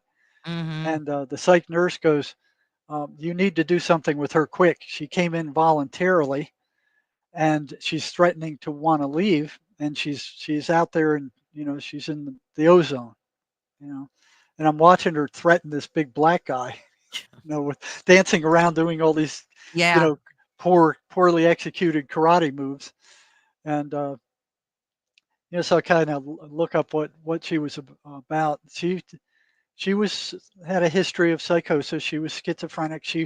The voices were getting so strong that she went to the mental health center Mm. and she asked them for medications, and they didn't give them to her. So she acted out, and they threw her out and called the Oh, police to come and get her because she didn't show up for her earlier appointments. mm. So they had discontinued her.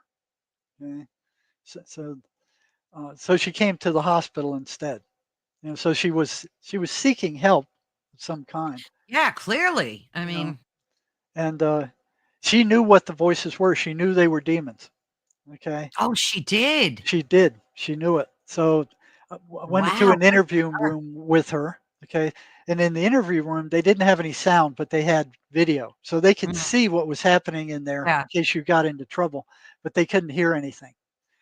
Okay, so I'm thinking, what is it that I can tell these guys that would give them some chance of recovery without getting myself in trouble? Mm. Okay? So I knew that if they went to any psychiatrist and told them what I was going to tell them, I'd be in trouble. So I Yeah. had to very carefully choose which ones I thought, I could talk to with what I knew without them running to a psychiatrist and having Mm. to answer to a psychiatrist for anything. And so she knew they were entities. She didn't know they were parasitic, that they were sucking on her. So I said, when is the last time you heard the voices? She said, about 2 hours ago. Mm. And I said, well, I'm going to tell you something in about 3 minutes, and they're going to start screaming bloody murder. Okay. I'm not going to block the doorway. All right. If you need to leave the office, the door's open. Don't try to leave the psych annex, because then the guard will get you, and then you'll be faced with trying to escape. It'll be bad. Don't do that. Just go do whatever you got to do. Go to the bathroom, run around, whatever. I'll get you later. Okay. So here I am talking to her, and she already knew that the voices were demonic entities. She was already She aware of she that. admitted that to you? She Yes, said that. she, Wow. she knew what they were. And I said, what you might not know is that they're feeding on you. They're sucking your energy. They're parasites. And she said they got so loud that she couldn't stand it. She ran out of my office, out into the psych annex, ran to the bathroom, tried to get in there. She couldn't get in there. And then she started running around the psych annex like uh, bees were chasing her, you know. And the psych nurse comes in and goes, "What did you do to her?" I said, "I just give her some time to cool down. She'll be all right." So it took her a few minutes, and then I brought her back in, and we started talking. And the voices were pretty strong. They did not like me telling her that they were The vampires. truth. They Yeah. hated that. Yeah. If they're going to go off, they're going to go off when you're telling the patient that these things are sucking your energy. And they suck everybody's energy. So when they were telling you to stab your dog, they were taking your energy that they generated from that negative thought. Right. Okay. Yeah. So they go, watch this. And they put that thought in your thought stream, and you react to it. And then they jump in there and go, oh, got a little drink here, you know. And got to talking to her, and turned out that she was molested when she was a child. Had it pretty rough. And then it turned out that her child was also molested. Oh, good Lord. Her female child. Yeah. And she said, I know who did it, and I took care of it. And I said, Oh, well, what did you do? And she just got a smile on her face, like just yeah. sat there smiling at me. I knew that she'd killed the guy. Then Yeah. I could feel it. And then she saw how shocked I was. So here's this psychotic woman who had just gone off, was picking with this big black guy just minutes ago, Yeah. and she looked at how shocked I was, and with sincerity, she goes, "I'm sorry. I'm sorry. I'm sorry that I upset you." So with with this genuine feeling, this genuine apology for upsetting me by telling her the story, Yeah. you know. Wow. So they are parasites. So if you don't do something about them, they will start feeding on you. So that they're the other thing that they do is they can go into your mind because they're energetic. They're Yeah. not physical. You Right. know, your thoughts are energy. They're energy. They can go in there, they can find every rotten thing that you've ever done, and they can bring that up Yes, and and they start do. throwing it in your face over and Yes. over and over again Yep. until you get upset, and then they start feeding off you again. So these remunerative thoughts, you don't see that in the animal kingdom. So you watch No. these wildlife movies where this lion is chasing a gazelle, and it almost gets him, and then it digs its claws into him and almost gets him and knocks him down, and then he jumps out and he runs away and he escapes the lion. And then they show the gazelle, and he's looking around, he sees the lion is gone, and then he's back like it never happened. Yeah. You know, something like that happens to a person, it's like over and over and over Trauma. again. It just Yeah. Yeah. remunerative thoughts that just go over and over and over. That's them. See, That I doesn't always happen thought to that that was animals. I always thought that that was our brain's way of self-preservation, like to keep that trauma at the footnote of your brain to keep you alive and out of danger. Well, you already learned from it. You know, Right. you already know what Why caused it. relive it? Why relive it over and over and Yeah. over and over again? That's dysfunctional. Yeah. You know, some of these guys coming back from war, you know, Oh, with the PTSD. Mace would work wonderful with these Wow. veterans who are traumatized. But will the VA look at it? No. No, they We won't. approached several VA. What is this weirdness? You know, even if you show them how well it worked.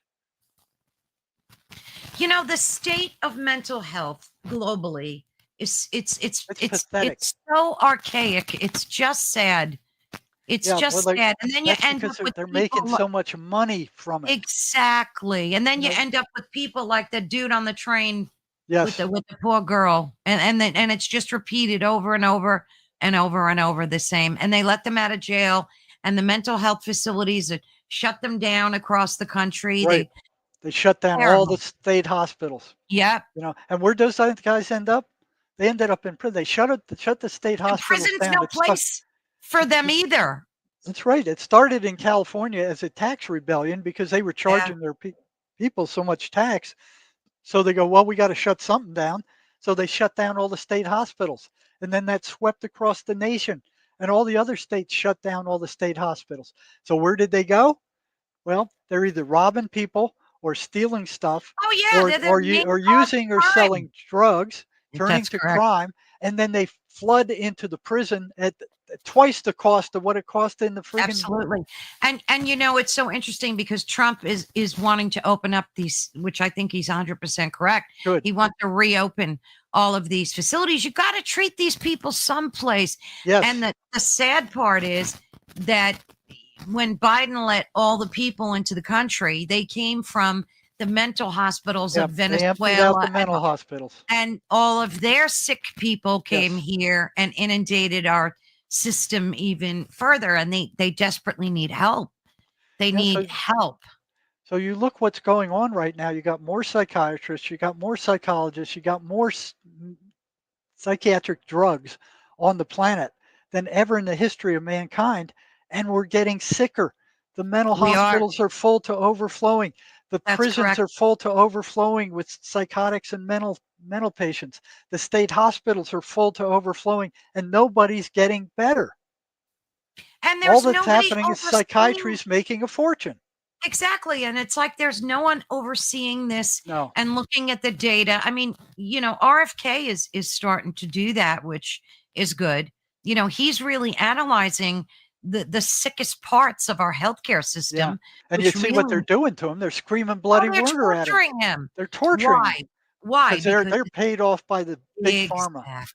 You know, all It's of them. all money. That one up in Maine, it was the That's worst. correct. Pocahontas, which he took like $1 million off of the friggin' Yeah.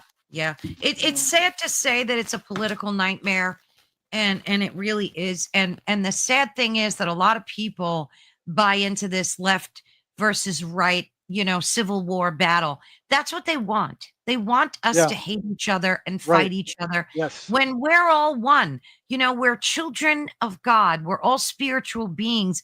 People should just put their politics to bed and focus on their spirituality and of becoming better people. But no, and taking care of the mentally ill and without politics. Right. It doesn't, you don't Right. need politics in there. It's such a sad state. And I have to ask you this before we wrap up. We have a few minutes. Maybe you could just give me your thoughts on it. I'm sure you use AI and have read all about and heard, you know, what's happening with AI.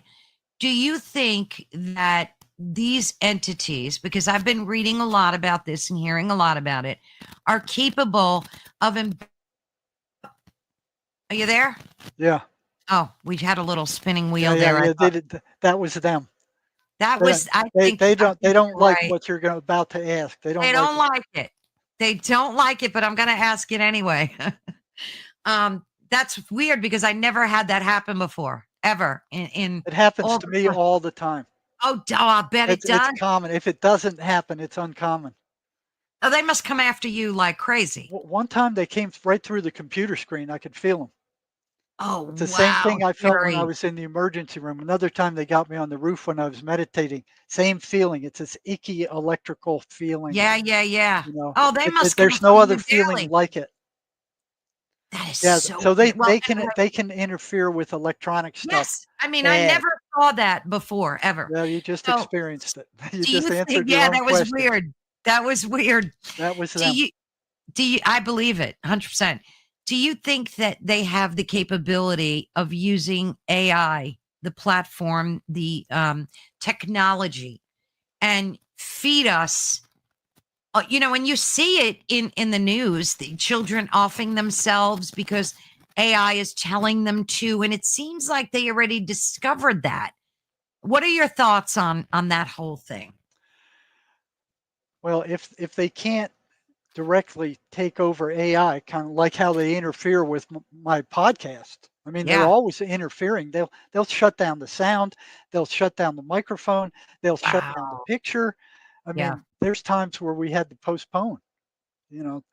Because it So was they that can bad. interfere with electric stuff. So if they can't directly interfere with the coding of the thing, because I've heard stories about the AI changing the code itself.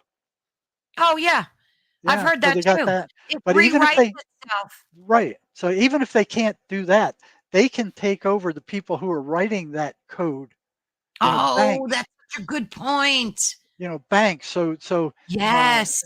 Medical establishments. So they can go after all your And information. They influence. can go after your Facebook. They can go after your bank account. They can go after everything you put on the internet. They can get everything that's electronic about you, and then they can get the AI to go. Well, should we admit this guy to our insurance program because he's got all these factors that nobody Mm, knows about, and then they can decide, no, we're not going to insure this guy. good Lord, Jerry. It's a whole different world. And Elon Musk is warning about this over and over Yes. and Oh, yes. over and Oh, over. yes. Well, Jerry, thank you so much. It's amazing. 2 hours went by, and I feel like it was 5 minutes because you're such a blessing to humanity for the work that you're doing and that you've done, and I can't thank you enough for sharing your wisdom and insights with people because I know someone hearing this, it's going to help, and that's all. That's the main reason. That's Like the main reason. that's what it's all about. um Lord knows we don't do this for monetary reasons. It's to help other people climb out of the same situations that you've experienced decades, healing people. So I'm going to have you back in October, and you're going to bring a guest with you, and of course I'm Yeah, going to be sending you an email to remind you about that. And I just love having you on my show, and I thank you so very much for your time and patience, Jerry. And God you're, bless you. And thank you so much. you're more than welcome. Thanks for having me. Of course, Jerry. I'll talk to you soon, dear. All right. Take care. Take care. Bye bye. So that was so riveting. And as I said, I just absolutely adore talking to him. He's such a wealth of information and sharing his experiences that he lived through and currently lives through. So thank you again, Jerry, for joining us for this truly mind-bending conversation. We've explored the possibility that the battles we're facing in our minds might not be entirely our own. So, whether you see intrusive thoughts through a psychological lens or a spiritual lens, this discussion raises a profound question about the nature of consciousness that forces us to look at who might be influencing it, what might be influencing it. And again, I want to thank Jerry for this enlightening and courageous discussion. Until next time, thank you so much, folks. And I will see you Thursday. God bless and thank you for listening to us here at the United Public Radio Network. Take care. Bye bye, folks.